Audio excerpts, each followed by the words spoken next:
it didn't matter. They didn't expect an answer.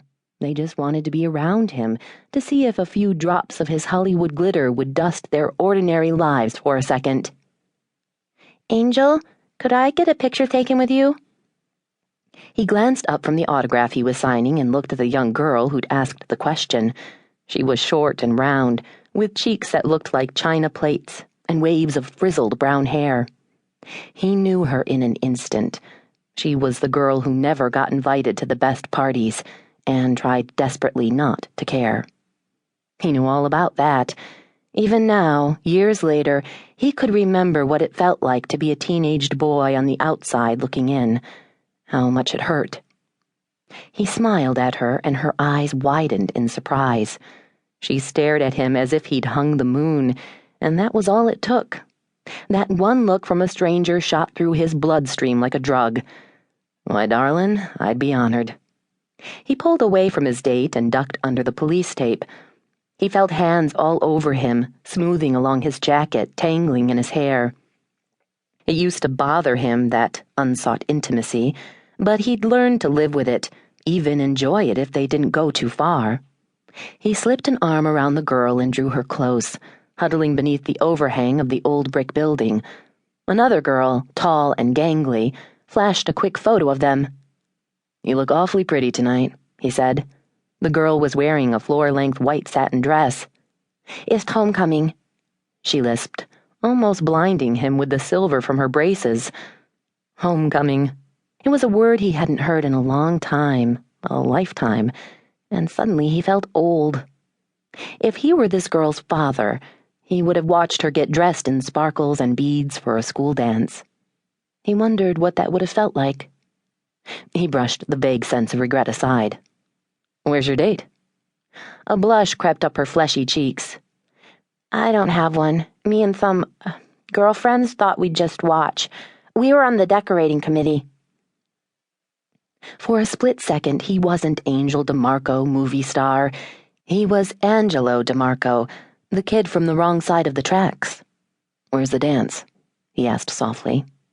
She pointed down the street. "At the high school? The gym?" Before he had time to think about it, he grabbed the girl's hand and led her down the street. The crowd hushed, then parted for them. "Angel!" He heard his name and paused, turning around. Val Leitner, his agent and friend, was standing alongside Rubber Dress. They were both waving at him. "Where are you going?" Val yelled, flicking his cigarette into the street. "They're waiting for you inside." Angel grinned. That was the greatest thing about fame. They always waited. "Be right back." Still smiling, he led the awestruck girl across the street. Together, they slipped into the gymnasium. The place was decorated with what must have been 10 reams of toilet paper. Up on stage, the band was pounding out a horrible rendition of Madonna's "Crazy for You." He heard people gasp as he led the girl onto the dance floor. Fingers pointed, drinks fell, giggling stopped. But he didn't look around. He looked at the girl, only the girl. "May I have this dance?" She opened her mouth to answer, but nothing came out except a high-pitched squeak. He took her in his arms and danced with her for the last 30 seconds of the song, and when it was over, he drew back. Feeling surprisingly good, he strode from the auditorium. The kids were swarming their new queen. "How very touching," drawled a voice from outside. Angel forced a grin.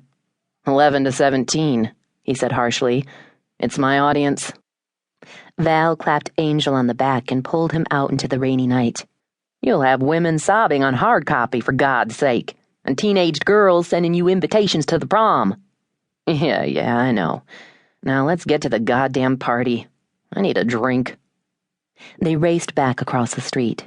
Angel's date was standing exactly where he'd left her, in the rain. For a split second, he wished he'd brought someone else, someone who mattered, but he couldn't think who the hell that would be. Irritated by the thought, he grabbed the woman's hand and pulled her toward the Elks Hall. Together, ducking from the rain, they surged into the building and climbed the rickety stairs to the huge lobby. Weak overhead lighting pushed through the murky interior, creating pockets of marshy gold amidst the shadows.